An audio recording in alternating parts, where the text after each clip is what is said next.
Di awal film diperlihatkan seorang pria bernama Rustam. Rustam bekerja sebagai pemeriksa tiket di sebuah stasiun kereta. Rustam merupakan sosok pendiam yang sudah menikah dan memiliki 2 orang anak. Di sini terlihat bahwa Rustam menjalani hidup yang sangat membosankan. Suatu malam Rustam melihat 2 orang pria yang sedang berusaha mengganggu seorang wanita.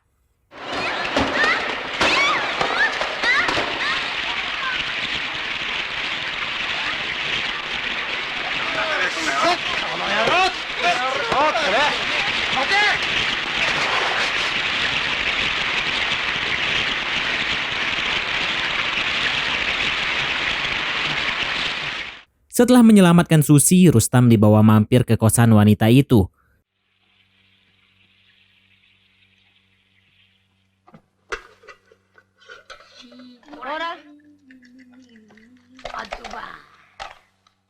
Setelah menjadi pahlawan, Rustam kembali menjalani hidupnya yang membosankan. Bahkan saat kembali bekerja, Rustam diremehkan oleh salah satu penumpang.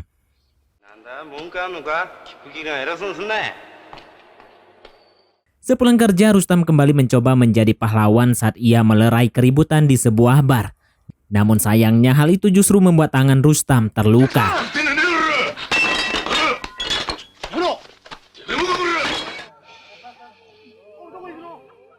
Saat merendam lukanya, Rustam didatangi oleh seorang gadis bernama Dina. Melihat luka itu, Dina memberikan sapu tangan untuk menutup lukanya Rustam. Di sini mulai terlihat keanehan dari Rustam, di mana ia membayangkan Dina membawanya ke sebuah kolam renang kosong. Di tempat itu, Dina melepaskan semua armornya di hadapan Rustam. Setelah itu, Rustam mendatangi kosan Susi dan ia diam-diam masuk ke dalam.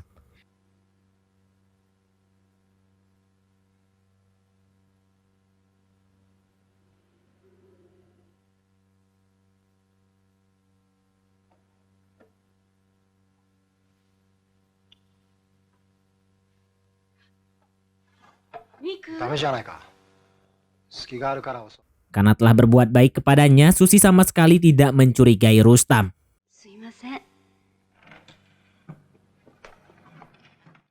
Karena luka di tangannya, untuk sementara waktu Rustam ditugaskan untuk bersih-bersih. Namun sayangnya Rustam sangat membenci pekerjaan tersebut.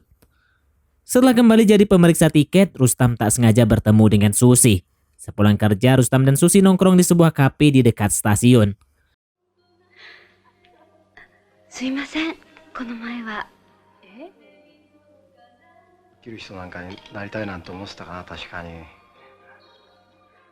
Setelah itu Rustam mengantar Susi pulang ke kosannya.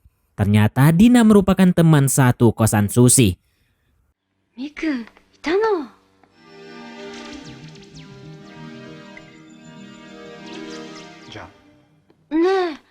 Saat libur musim panas, Rustam mengajak keluarganya untuk piknik. Saat anaknya sibuk menangkap serangga, Rustam tak sengaja melihat 2 orang pasangan yang sedang berpusreng. Saat di rumah, anak Rustam mengawetkan serangga yang berhasil ditangkapnya. Setelah memperhatikan koleksi serangga anaknya, Rustam mulai memikirkan sebuah ide. Rustam menyamar menjadi guru biologi untuk membeli obat bius di sebuah apotik.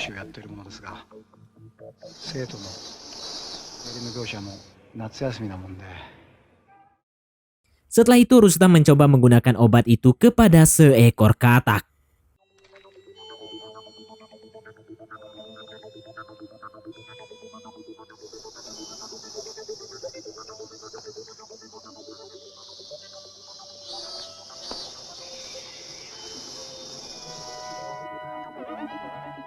Setelah percobaannya berhasil, Rustam langsung membeli balon ajaib. Kemudian pria itu nongkrong di kafe dekat stasiun sambil mendengar percakapan para pegawainya.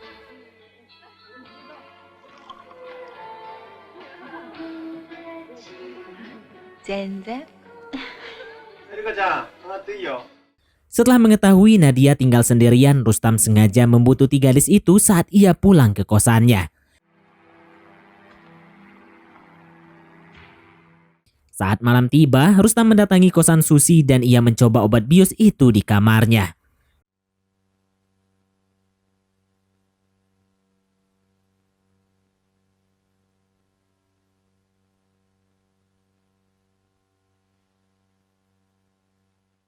Setelah menjamah tubuh Susi dan memastikan obat bius itu berhasil, Rustam kembali mendatangi kosan Nadia.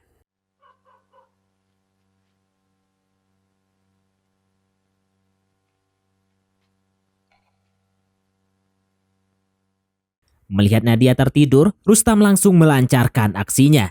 Pria itu berhasil berpusreng dengan Nadia saat gadis itu tak sadarkan diri. Saat terbangun, Nadia menyadari bahwa ada sesuatu yang aneh pada dirinya. Gadis itu kebingungan, namun ia tidak yakin dengan apa yang terjadi pada dirinya. Sementara itu, Rustam mendatangi Susi untuk mengecek keadaan gadis itu.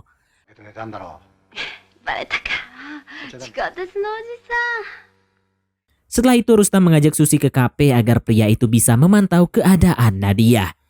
Pada malamnya, Rustam kembali mendatangi kosan Nadia untuk melancarkan aksinya. Setelah puas, Rustam tidak langsung pulang. Namun kali ini pria itu menyiapkan sarapan untuk gadis itu.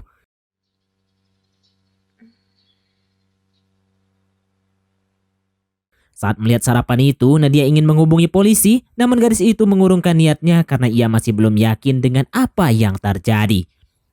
Nadia mencoba bertanya kepada rekan kerjanya di kafe. Sementara itu, Rustam yang ingin mencari suasana baru dan ia mulai mencari korban lainnya. Saat Rustam beraksi di tempat lain, Nadia justru menunggu keanehan terjadi di kamarnya.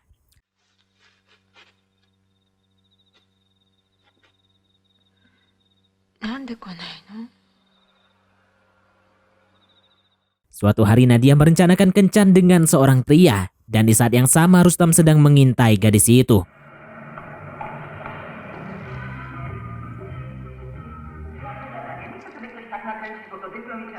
Saat menonton, Rustam didatangi oleh wanita yang sangat cantik. Setelah itu Rustam mengajak gebetan Nadia keluar dan ia menghajar pria itu karena cemburu. Pada malamnya Rustam kembali melancarkan aksinya kepada Nadia. Dan setelah puas, Rustam mengerjakan seluruh pekerjaan rumah Nadia.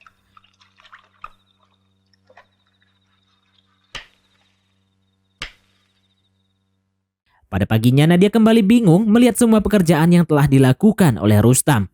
Nadia mengira bahwa hal itu dikerjakan oleh gebetannya. Namun sayangnya pria itu sudah kapok dekat dengan Nadia. Di sisi lain, Rustam membeli sebuah kamera untuk mengabadikan semua hasil kejahatannya. Saat melihat-lihat hasil fotonya di kantor, Rustam didatangi oleh rekan kerjanya. Akhirnya terjadi perkelahian di antara kedua orang itu. Karena kalah dalam perkelahian itu, Rustam mulai berlatih dan ia juga merubah penampilannya menjadi lebih tampan. Rustam masih terus melakukan kejahatannya dan ia mulai bereksperimen dengan korban-korban barunya. Karena terlalu sering keluar malam, Rustam akhirnya berhenti dari pekerjaannya, sehingga istrinya mulai curiga melihat kelakuan dari suaminya itu. Rustam mengabaikan istrinya dan ia kembali mendatangi kosan Nadia.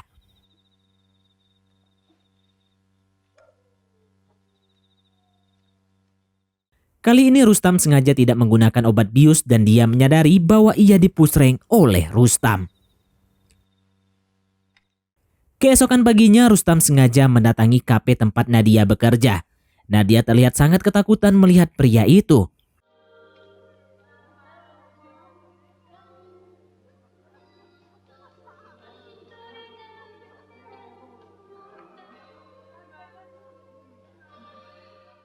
Akhirnya Nadia mengajak temannya untuk menginap di kosannya.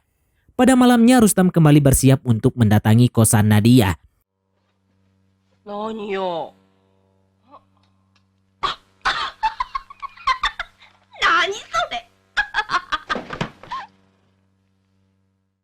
Rustam sengaja menggunakan obat bius itu agar istrinya pingsan.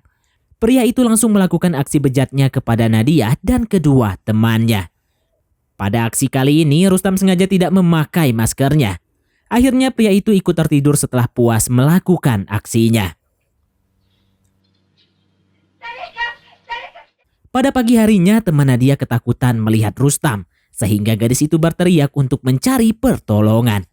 Setelah warga berdatangan, Rustam terlihat tidak takut dan ia hanya tersenyum melihat para korbannya.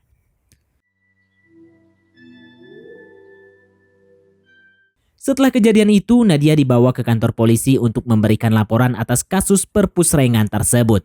Tanpa diduga, Nadia justru membatalkan laporan tersebut karena gadis itu merasa nyaman setelah dilayani oleh Rustam.